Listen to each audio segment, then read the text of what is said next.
प्रिय व्यूअर्स, नमस्कार। मैं इकोनॉमिक्स लेक्चरर मुकेश कुमार आर्य आपका हार्दिक स्वागत और अभिनंदन करता हूं हमारा अपना यूट्यूब चैनल अपना इकोनॉमिक्स क्लासेस में।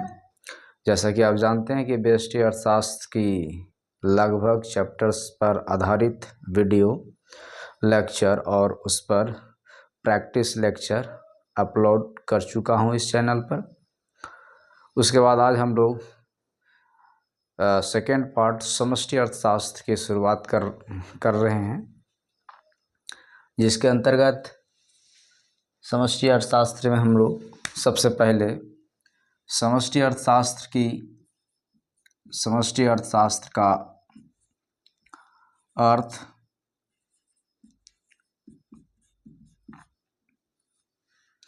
सबसे पहले इसका हम लोग अर्थ की बात करेंगे।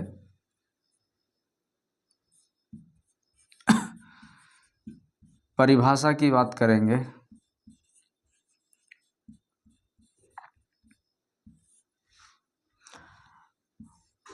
उसके बाद हम लोग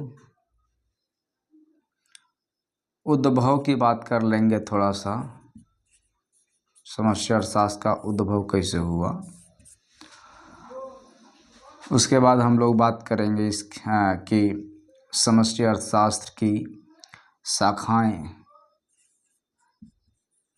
शाखाएं का मतलब हम लोग बात करेंगे समष्टि अर्थशास्त्र के अंतर्गत किन किन बातों का अध्ययन किया जाता है। उसके बाद हम लोग इसका महत्व की चर्चा करेंगे। तो आज के इस वीडियो लेक्चर में समष्टि अर्थशास्त्र से संबंधित इतनी सारी बातों का विश्लेषण करेंगे, हम लोग समझते हैं क्या होता है। तो शुरू करने से पहले हम थोड़ा सा वापस जाते हैं और वापस जा कर के हम ये सीखने का कोशिश करते हैं कि सबसे पहले हम लोग अर्थशास्त्र की बात किए थे।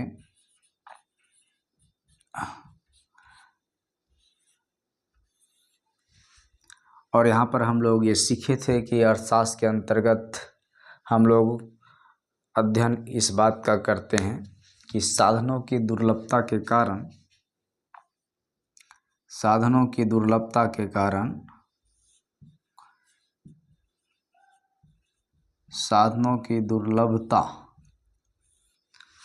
कारण हम जो विकल्प चुनते हैं, हम या लोग जो विकल्प चुनते हैं, साधनों की दुर्लभता के कारण हम या लोग जो विकल्प चुनते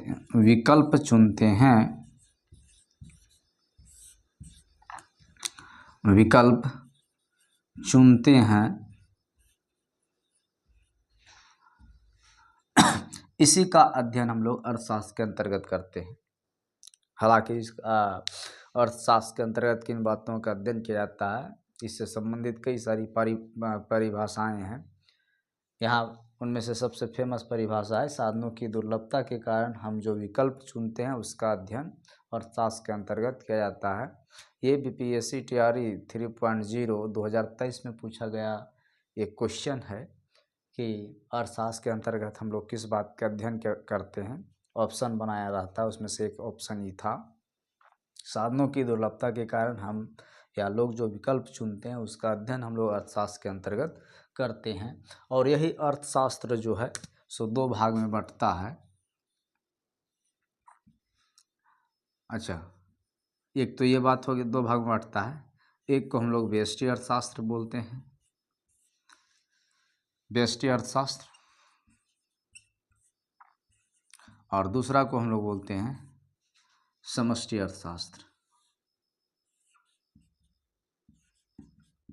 समष्टि अर्थशास्त्र।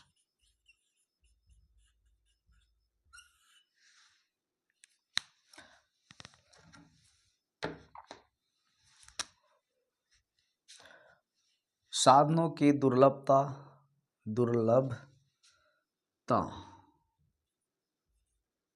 साधनों की दुर्लभता के कारण हम या लोग जो विकल्प चुनते हैं उसका अध्ययन हम लोग अर्थशास्त्र के अंतर्गत करते हैं। इसके अतिरिक्त और भी परिभाषाएं कि अर्थशास्त्र के अंतर्गत हम लोग आर्थिक क्रियाओं का अध्ययन करते हैं। हाँ अर्थशास्त्र धन का विज्ञान है, अर्थशास्त्र दुर्लभ साधनों का विज्ञान है, अर्थशास्त्र साधनों की दुर्लभता और चयन का तर्कशास्त्र है, अर्थशास्त्र। हाँ, इस तरीके से कई सारी परिभाषाएं अर्थशास्त्र की दी जाती है। उनमें से एक ये भी है कि हम साधनों की दुर्लभता के कारण हम या लोग जो विकल्प चुनते हैं उसका अध्ययन अर्थशास्त्र के अंतर्गत किया जाता है। यही अर्थशास्त्र दो भागों में बढ़ता है, व्यष्टि अर्थशास्त्र और समष्टि अर्थशास्त्र। तो व्यष्टि अर्थशास्त्र में साधनों की दुर्लभता के कारण हम या लोग जो विकल्प चुनते हैं उसका अध्ययन करते हैं। व्यष्टि अर्थशास्त्र में ये जो विकल्प चुनने का जो काम होता है, विकल्प चयन करने की जो कार्य होता है वो व्यक्तिगत स्तर पर होता है, व्यक्तिगत स्तर पर होता है। जैसे एक उपभोक्ता क्या खरीदेगा, कितनी मात्रा खरीदेगा, किस कीमत पर खरीदेगा, ये निर्णय एक उपभोक्ता लेगा। जिसको सामान को खरीदना है, जिसको पैसा खर्च करना है, वो निर्णय लेता है। एक उत्पादक किन चीज़ों को निर्माण करेगा, कितनी मात्रा में करेगा, कब करेगा, ये निर्णय जिस वो उत्पादक लेता है जिसको उत्पादन करना है। तो ये सब चीज़ें जो हो गई वो व्यक्तिगत स्तर की चीज़ें हो जाती है, व्यक्तिगत स्तर की समस्याएं होती है। और इन समस्याओं को हल करने का अनेक विकल्प होता है। उन अनेक विकल्पों में से एक विकल्प का चयन करता है और एक विकल्प का चयन करने संबंध के दौरान जो व्यवहार देखने को मिलता है उसी का अध्ययन हम लोग व्यष्टि अर्थशास्त्र के अंतर्गत करते हैं। चयन, विकल्पों का चयन यहाँ भी होता है और विकल्पों का चयन के पीछे का कारण यहाँ भी साधनों की दुर्लभता होती है, लेकिन यहाँ पर चयन जो होता है वो सामूहिक स्तर पर होता है, सामूहिक स्तर पर होता है। सामूहिक स्तर पर चयन होने का अर्थ ये है कि यहाँ पर कुछ निर्णय लिए जाते हैं, कुछ डिसीजन लिया जाता है और वो डिसीजन जो होता है अर्थव्यवस्था की प्रमुख इकाइयों द्वारा लिया जाता है। और प्रमुख इकाइयों द्वारा लिया जाता है, अर्थव्यवस्था की प्रमुख इकाई कहने का मतलब होता है सरकार, बैंक। तो ये सब अर्थव्यवस्था की प्रमुख इकाई के अंतर्गत शामिल हैं और इनके द्वारा निर्णय लिया जाता है। और ये निर्णय जो होता है वो सभी लोगों को ध्यान में रख कर के लिया जाता है। अगर निर्णय से फ़ायदा होने की संभावना है तो देश के सभी लोगों को फ़ायदा होगा, और अगर निर्णय गलत हो गई किसी कारण तो उसका नुकसान जो होता है वो सभी लोगों को होता है। तो सामूहिक स्तर की आर्थिक गतिविधि का अध्ययन हम लोग समष्टि अर्थशास्त्र में करते हैं। सामूहिक स्तर की आर्थिक समस्याओं का विश्लेषण हम लोग समष्टि अर्थशास्त्र के अंतर्गत करते हैं। उसके बाद हम लोग और थोड़ा हम लोग देख ही लेते हैं, इसमें हम एक बार फिर यहाँ आएंगे, इन दोनों के बीच डिफरेंस देखेंगे तो और ज़्यादा क्लियर होगा। उससे पहले हम यहाँ पर आते हैं समष्टि अर्थशास्त्र में। तो समष्टि अर्थशास्त्र का जो इंग्लिश होता है वो क्या होता है, मैक्रो इकोनॉमिक्स।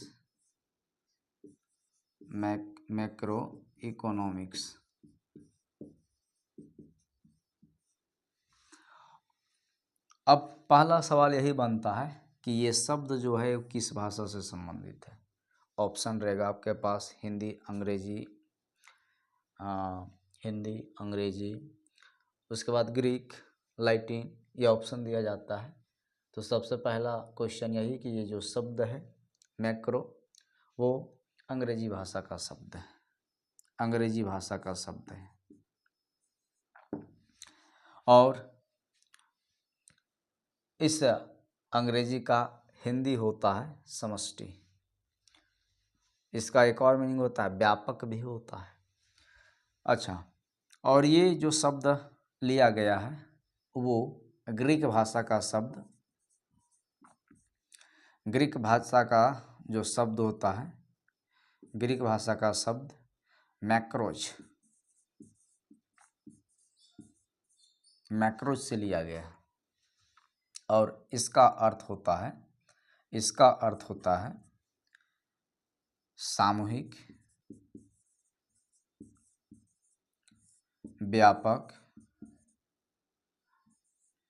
बड़ा, ये सब इसका अर्थ है इस वर्ड का। इस वर्ड का भी यही अर्थ है और समष्टि वर्ड, समष्टि शब्द का भी यही सब अर्थ है। तो हम लोग तो इसलिए समष्टि अर्थशास्त्र अर्थशास्त्र की एक शाखा है जिसके अंतर्गत हम लोग सामूहिक स्तर पर आर्थिक समस्याओं का विश्लेषण करते हैं। सामूहिक स्तर पर आर्थिक समस्याओं का विश्लेषण करते हैं। सामूहिक स्तर पर आर्थिक समस्याओं का,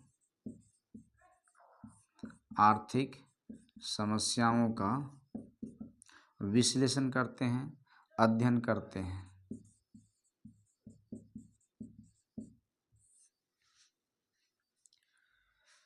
अब जैसे हम कुछ एग्जाम्पल लेते हैं जिससे स्पष्ट होगा कि वे आर्थिक समस्याएं सामूहिक स्तर की है। तो बिना देर किए आते हैं हम लोग यहाँ पर। जैसे हम बात करते हैं किसका, कुछ समस्याएं का। समस्या क्या है? राष्ट्रीय आय की गणना करना है, राष्ट्रीय आय को जानना है। राष्ट्रीय आय की गणना यानी राष्ट्रीय आय का कैलकुलेशन। तो ये एक आर्थिक समस्या है। दूसरा जानना है कि आर्थिक समस्या व्यक्तिगत स्तर की आर्थिक समस्या है कि सामूहिक स्तर की आर्थिक समस्या है। तो राष्ट्रीय आय में आप लोग पहले से जान चुके हैं कि यह देश के लोगों द्वारा एक वर्ष में अर्जित की गई कुल आय को हम लोग राष्ट्रीय आय के नाम से जानते हैं। और प्रत्येक देश का राष्ट्रीय आय कुछ ना कुछ रहता है और उसकी जानकारी होनी चाहिए कि किस देश का कितना राष्ट्रीय आय है। उसी राष्ट्रीय आय को कई बार प्रयोग करके अनेक आर्थिक नीतियों का निर्माण किया जाता है, लागू किया जाता है। तो राष्ट्रीय आय की गणना करना एक आर्थिक समस्या है और इसकी गणना करने से देश के एक दो को लाभ नहीं होता है, चाहे एक दो को हानि नहीं होता है, जबकि इसके स्थान पर देश के सभी लोगों को इस समस्या के समाधान से लाभ या हानि हो सकता है। इसलिए राष्ट्रीय आय की गणना करना एक सामूहिक स्तर की आर्थिक गतिविधि है, सामूहिक स्तर की आर्थिक समस्या है। दूसरा बात करते हैं कि चाहे जिस तरह की आय हो उसका सृजन करने के लिए, है ना, उसका सृजन करने के लिए रोजगार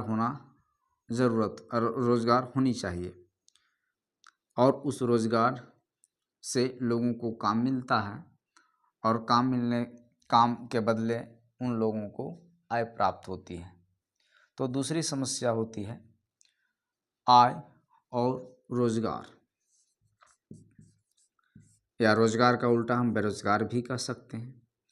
आय एवं रोजगार।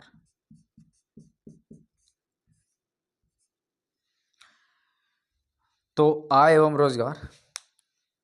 रोजगार एक बहुत गंभीर समस्या होती है और ये इतनी गंभीर समस्या होती है कि ये जितना रोजगार की मात्रा एक देश में जितनी ज़्यादा होती है वो देश का हाल उतना ठीक रहता है।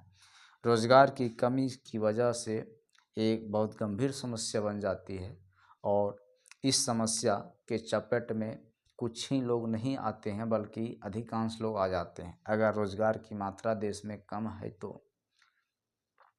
इसलिए रोजगार की जो समस्या है, आय की जो समस्या है, वो व्यक्तिगत स्तर की समस्या नहीं है बल्कि सामूहिक स्तर की समस्या है। तीसरा बात करते हैं कि मुद्रा एवं बैंक, मुद्रा एवं बैंक। आप लोग जानते हैं कि मुद्रा का विकास वस्तु विनिमय प्रणाली की समस्याओं को समाप्त करने के लिए हुआ, और ये जितने तरह के जो आय और रोजगार की बात हो रही है वहाँ पर पूंजी की अत्यधिक आवश्यकता होती है, जिसकी व्यवस्था, जिसकी सुविधाएं बैंक प्रदान करती है, और केवल लोन देने का काम बैंक नहीं करती है बल्कि अन्य सुविधाएं भी ये बैंक प्रदान करती है। लोगों की जमा स्वीकार करती है, लोगों की पैसे को सुरक्षित रखती है, जब लोगों की ज़रूरत पड़ता है तो उन्हें पैसे भी देती है, यानी कि उधार जिनके पास पैसा अतिरिक्त है और जिन्हें पैसे की ज़रूरत है उनके बीच मध्यस्थता का काम, मीडिएटर का काम ये बैंक करती है। और ये जो सुविधाएं प्रदान करती है उस सुविधा से खास लोग, गिने चुने लोग लाभान्वित नहीं होते हैं, बल्कि देश के क्षेत्र के अधिकांश लोग इन सुविधाओं से लाभान्वित होते हैं। तो इसलिए ये सब जो समस्याएं हैं वो सामूहिक स्तर की आर्थिक समस्या होती है, सामूहिक स्तर की आर्थिक गतिविधि होती है, और इनके द्वारा जो निर्णय लिया जाता है ना, वो सामूहिक स्तर का निर्णय होता है। जैसे एक और समस्या लेते हैं, महंगाई की समस्या, जिसको हम लोग इस सब्जेक्ट में मुद्रास्फीति के नाम से जानते हैं, और इसका उल्टा होता है अस्फीति, मुद्रा अस्फीति।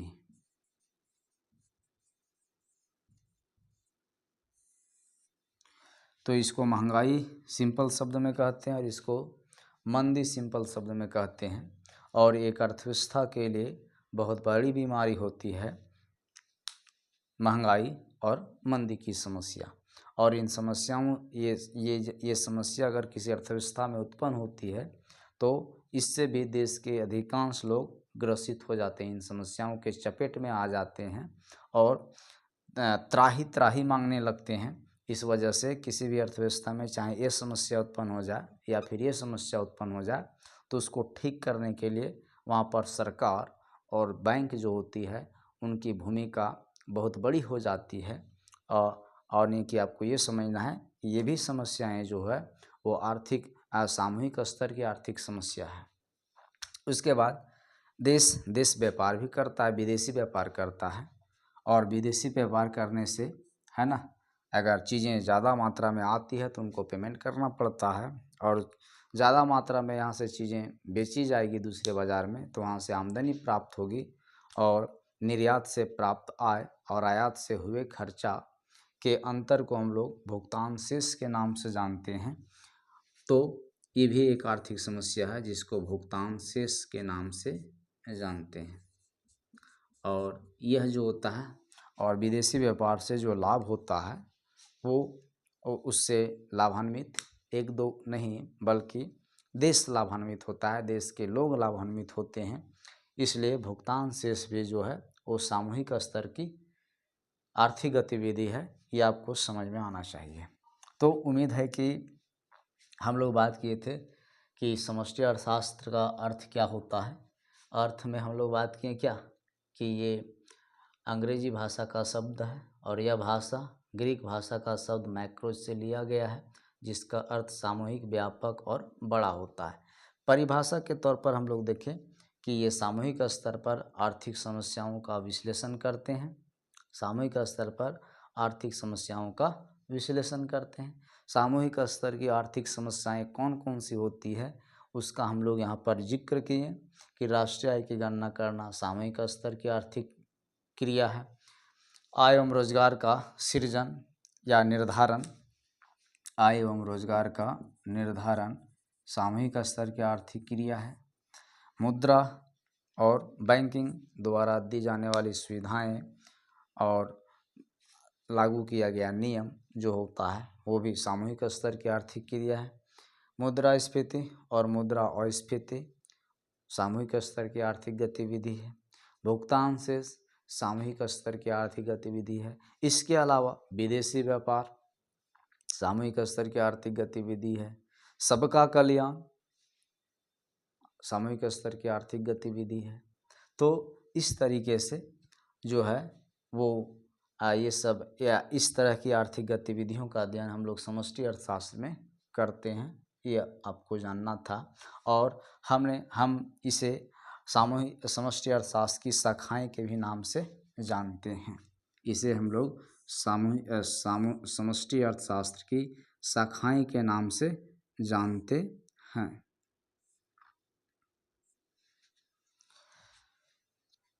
अच्छा, अब इसका हम लोग महत्व की बात कर लेते हैं। तो महत्व क्या है, समष्टि अर्थशास्त्र का महत्व क्या है? तो महत्व क्या है? राष्ट्रीय आय की गणना करने में इसका महत्व है। आय एवं रोजगार का निर्धारण कैसे होता है, उसमें इसका महत्व है। मुद्रा एवं बैंकिंग का अध्ययन करने में समष्टि अर्थशास्त्र का महत्व है। मुद्रास्फीति और मुद्रा अस्फीति की समस्या को कम करने में समष्टि अर्थशास्त्र का महत्व है। भुगतान शेष का अध्ययन करने में समष्टि अर्थशास्त्र का महत्व है। अच्छा, दूसरी बात और हम लोग एक बात और जान लेते हैं कि समष्टि अर्थशास्त्र का उद्भव कैसे हुआ। तो आप जानते हैं कि विश्व स्तर पर एक मंदी आई थी जिसको हम लोग वैश्विक महामंदी के नाम से जानते हैं। वैश्विक मंदी या वैश्विक महामंदी। और ये वैश्विक महामंदी कब आई थी? तो 1929 से 1932 के टाइम पीरियड में वैश्विक महामंदी आई थी। विश्व स्तर पर मंदी आया था। मंदी वह स्थिति होती है जहाँ पर सामान बनते हैं लेकिन बिकते नहीं हैं, जिसका कारण होता है लोगों के पास आय का कम हो जाना। उस स्थिति को हम लोग मंदी के नाम से जानते हैं। आप लोग भी महसूस किए होंगे, कोविड-19 में भी विश्व में मंदी की स्थिति आ गई थी। भारत भी इससे वंचित नहीं रहा। कोविड-19 की मंदी में भारत भी ग्रसित हुआ। उसी तरीके से वैश्विक स्तर पर महामंदी आई थी 1929 से 1932 के बीच में, जिसका कारण है कि प्रथम और द्वितीय विश्व युद्ध का होना। तो उन कारणों से विश्व स्तर पर 1929 से 1932 में मंदी आई थी। और मंदी में देश के अधिकांश देशों की अर्थव्यवस्था चरमरा गई थी, चौपट हो गई थी। और इस समस्या से अर्थव्यवस्था को बाहर निकालने के लिए, है ना, एक अर्थशास्त्री नाम है J.M.. Keynes. J.M.. Keynes, John Maynard Keynes. उन्होंने ये वैश्विक महामंदी में अर्थव्यवस्था, देशों की अर्थव्यवस्था जो थी वो चौपट हो गई थी। और उन समस्याओं से बाहर निकालने के लिए अर्थशास्त्री जे.एम. कीन्स ने अपनी पुस्तक इनका एक पुस्तक था। पुस्तक क्या है? तो employment, interest and money, the general theory of money,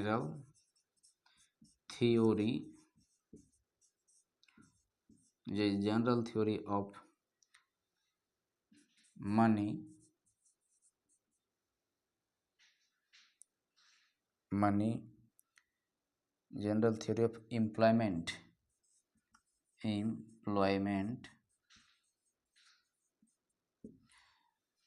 employment, interest and money. Hindi निकालेंगे तो हिंदी क्या निकलेगा? रोजगार, ब्याज और मुद्रा संबंधी सामान्य सिद्धांत। रोजगार, ब्याज और मुद्रा संबंधी सामान्य सिद्धांत।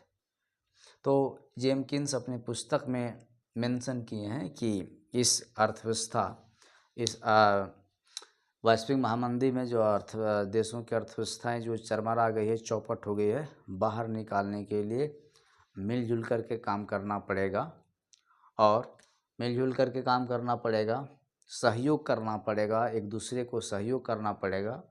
और सहयोग के उद्देश्य से वैश्विक स्तर पर 2 संस्थान फेमस हुए। उसमें से एक है आपका वर्ल्ड बैंक, आपका एक है क्या, वर्ल्ड बैंक, विश्व बैंक, और दूसरा है IMF, इंटरनेशनल मॉनेटरी फंड, अंतर्राष्ट्रीय मुद्रा कोष। इसको हम लोग, वर्ल्ड बैंक को हम लोग IBRD भी बोलते हैं, IBRD, international bank for rural development, IBRD। तो वैश्विक स्तर पर ये दो संस्थाओं का सृजन हुआ और इन संस्थाओं का उद्देश्य था कि वैसी अर्थव्यवस्था जिसके पास पूंजी नहीं है, जिसके पास पूंजी कम है, उनको पूंजी की सहायता देकर उस अर्थव्यवस्था को मंदी की समस्या से बाहर निकालना है। इन संस्थाओं का इस मुख्य उद्देश्य से गठन किया गया था और इस गठन में J.M. किन्स अर्थशास्त्री का बहुत बड़ा योगदान था। ये अर्थशास्त्री जो थे वो ब्रिटेन के थे। क्वेश्चन आता है आपका बोर्ड एग्जाम में, J.M. किन्स कहाँ के अर्थशास्त्री थे? तो आपका ब्रिटेन के अर्थशास्त्री थे। इनका पुस्तक का नाम क्या था? General theory of employment, interest and money. तो ये मंदी की समस्या से अर्थव्यवस्थाओं को बाहर निकालने के लिए समष्टि अर्थशास्त्र का कॉन्सेप्ट का सृजन हुआ। उससे पहले समष्टि और व्यष्टि में ज़्यादा विभेद नहीं पाया जाता था, होता भी था तो लोगों के जहन में नहीं ये बात सामने आती थी कि समष्टि और व्यष्टि ये दोनों अर्थशास्त्र को अलग अलग करके पढ़ा जाना में फ़ायदेमंद है, कितना फ़ायदा है कितना नुकसान है पता नहीं चल पाता था। तो ये अपने पुस्तक में इस बात को मेंशन किए और तब से व्यष्टि और समष्टि नामक अर्थशास्त्र की 2 शाखाएं फेमस हुई, प्रचलन में आई। तो उसमें से हम लोग व्यष्टि अर्थशास्त्र को पहले ही जान चुके हैं और समष्टि अर्थशास्त्र का अर्थ क्या होता है, परिभाषा क्या होता है, इसका विकास कैसे हुआ, इसकी शाखाएं कौन कौन सी है, यानी शाखाएं का मतलब समष्टि अर्थशास्त्र में हमें पढ़ना क्या क्या है और समष्टि अर्थशास्त्र का महत्व क्या है। इसी तरीके से आप एक बात और जान लीजिए कि यहाँ से आपका समष्टि अर्थशास्त्र में क्या क्या पढ़ना है ये तो आप देख लिए। इसके साथ साथ आप ये भी देख पाएँ कि ये सब सामूहिक स्तर की आर्थिक समस्याएं हैं और इनका विश्लेषण हम लोग समष्टि अर्थशास्त्र में करेंगे। अच्छा, दूसरी बात ये जानना है कि आपका ये समष्टि अर्थशास्त्र का पहला यूनिट है, दूसरा यूनिट ये है आपका, तीसरा यूनिट मुद्रा एवं बैंक, चौथा यूनिट का नाम पड़ता है सरकारी बजट एवं अर्थव्यवस्था, सरकारी बजट एवं अर्थव्यवस्था। और पांचवा यूनिट का नाम पड़ता है भुगतान शेष, जिसके अंतर्गत हम लोग निर्यात से प्राप्त आय और आयात से हुई खर्चा के अंतर को हम लोग भुगतान शेष के नाम से जानते हैं। और यहीं हम लोग एक बात और पढ़ेंगे, विदेशी विनिमय दर, विदेशी विनिमय दर, फॉरेन एक्सचेंज रेट, उसका खासियत, लाभ, गुण, प्रकार इत्यादि यहाँ पर अध्ययन हम लोग करेंगे। तो ये था हमारा समष्टि अर्थशास्त्र की कहानी और समष्टि अर्थशास्त्र का परिचय के रूप में, परिचय पर आधारित आज का ये वीडियो लेक्चर। अच्छा, थोड़ा सा हम लोग और अध्ययन कर लेते हैं क्या कि ये जो समष्टि अर्थशास्त्र है वो व्यष्टि अर्थशास्त्र से कैसे अलग है, या समष्टि और व्यष्टि अर्थशास्त्र में क्या अंतर है, वो इम्पोर्टेंट क्वेश्चन भी होता है और जानकारी के लिए भी ज़रूरी है। तो हम लोग वही पहले स्टार्ट करते हैं।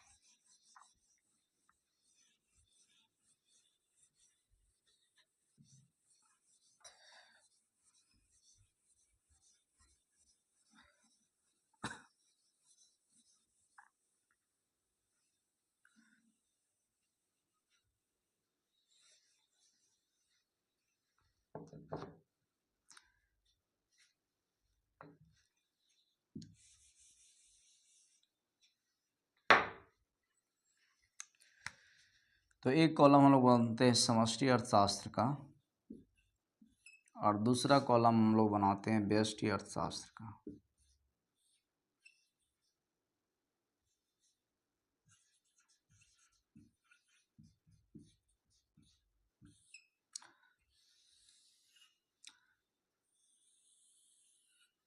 देखिए कॉलम क्या है सर, कॉलम तो बन गया। अब इसमें डिफरेंस बताना है, क्या क्या डिफरेंस है। तो पहला डिफरेंस यही है कि व्यष्टि अर्थशास्त्र में हम लोग व्यक्तिगत स्तर की आर्थिक गतिविधियों का अध्ययन करते हैं। आर्थिक गतिविधि जो होता है, आर्थिक गतिविधि, आर्थिक गतिविधि या आर्थिक क्रिया, व्यष्टि अर्थशास्त्र में आर्थिक गतिविधि को व्यक्तिगत स्तर पर अध्ययन किया जाता है, विश्लेषण किया जाता है। समष्टि अर्थशास्त्र में आर्थिक गतिविधि को सामूहिक स्तर पर अध्ययन या विश्लेषण किया जाता है। सामूहिक स्तर पर, सामूहिक स्तर का मतलब होता है कि कुछ आर्थिक समस्याएं होती है तो उसका हल कैसे निकाला जाए, किस तरीके से हल निकाला जाए, इस बात को ध्यान में रख करके हल निकाला जाता है कि उससे नफ़ा या नुकसान पूरा देश के लोगों को होगा, न कि कोई एक दो का होगा। दूसरा, इसका क्षेत्र की बात करेंगे तो व्यष्टि अर्थशास्त्र का क्षेत्र जो होता है वो संकुचित होता है, छोटा होता है। किसके तुलना में? समष्टि अर्थशास्त्र की तुलना में। और समष्टि अर्थशास्त्र का जो क्षेत्र होता है वो विस्तृत होता है। ये दूसरा डिफरेंस हो गया। तीसरा, कल्याण की अगर हम बात करेंगे तो यहाँ पर किसी व्यक्ति विशेष को किसी एक व्यक्ति विशेष को ध्यान में रख कर के यहाँ पर कल्याण की बात होती है, तो हम इसको कह सकते हैं व्यक्तिगत कल्याण।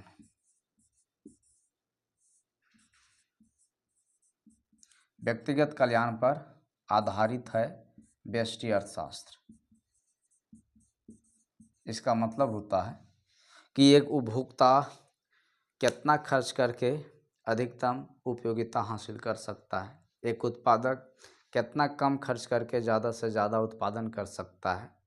तो व्यक्ति विशेष को ध्यान में रख करके यहाँ पर व्यक्तिगत कल्याण पर व्यष्टि अर्थशास्त्र आधारित होती है, जबकि समष्टि अर्थशास्त्र सामूहिक कल्याण पर आधारित होती है। सामूहिक कल्याण पर आधारित होती है, पर आधारित होती है। अगला क्या है? तो पहला बिंदु तो ये हो गया, दूसरा आधार, तीसरा आधार, चौथा की बात करेंगे तो यहाँ पर चौथा में क्या है? व्यक्तिगत मांग और व्यक्तिगत पूर्ति। जैसे हम लोग कीमत निर्धारण की बात करेंगे तो कीमत निर्धारण व्यक्तिगत मांग और व्यक्तिगत पूर्ति से होता है। व्यक्तिगत मांग और व्यक्तिगत पूर्ति नामक उपकरणों से होता है, जबकि यहाँ पर आय और रोजगार का निर्धारण सामूहिक मांग और सामूहिक पूर्ति नामक उपकरणों से होता है। आय एवं रोजगार का निर्धारण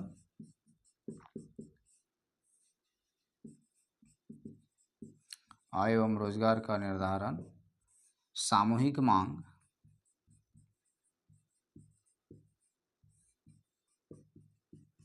एवं सामूहिक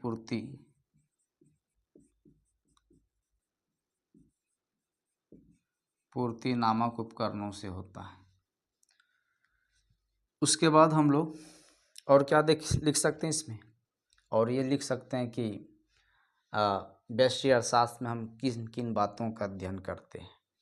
जैसे हम लोग जैसे इसके हम लोग लिख सकते हैं क्या, 5वां नंबर में क्षेत्र या शाखाएं।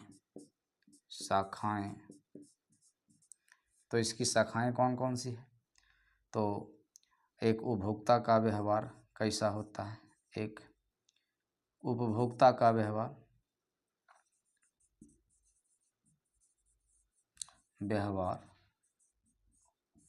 एक उत्पादक का व्यवहार, हाँ, किसी वस्तु का कीमत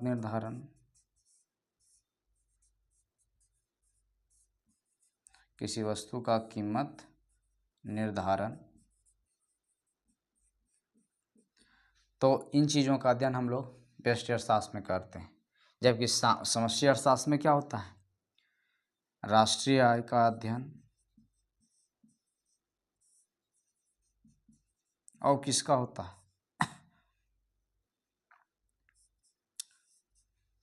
उसके बाद राष्ट्रीय आय का अध्ययन, हाँ, सरकारी बजट का अध्ययन, सरकारी बजट एवं अर्थव्यवस्था का अध्ययन, सरकारी बजट एवं अर्थव्यवस्था का अध्ययन। और क्या होता है, हाँ, मुद्रा एवं बैंक का अध्ययन। और क्या होता है, भुगतान शेष का अध्ययन। उसके बाद क्या होता है, भुगतान शेष हो गया, विदेशी विनिमय दर, फॉरेन एक्सचेंज रेट। इन तमाम चीज़ों का अध्ययन हम लोग करते हैं और ये दोनों अर्थशास्त्र के बीच ये महत्वपूर्ण डिफरेंस है। और समष्टि अर्थशास्त्र में एक फेमस अर्थशास्त्री जो J.M. Keynes, John Maynard Keynes, Britain के अर्थशास्त्री हैं, वो अपना पुस्तक जो है, कौन सा पुस्तक, the general theory of employment, interest and money, 1936 में प्रकाशित हुआ था। तो ये आपका आज के वीडियो लेक्चर का इम्पोर्टेंट टॉपिक का डिस्कशन किया गया है और उम्मीद है कि आगे लगातार इस चैनल पर वीडियो अपलोड होते रहेगा। आप लोग चैनल पर बने रहिए और लाइक शेयर और सब्सक्राइब करते रहिए, शेयर करते रहिए। बहुत बहुत धन्यवाद।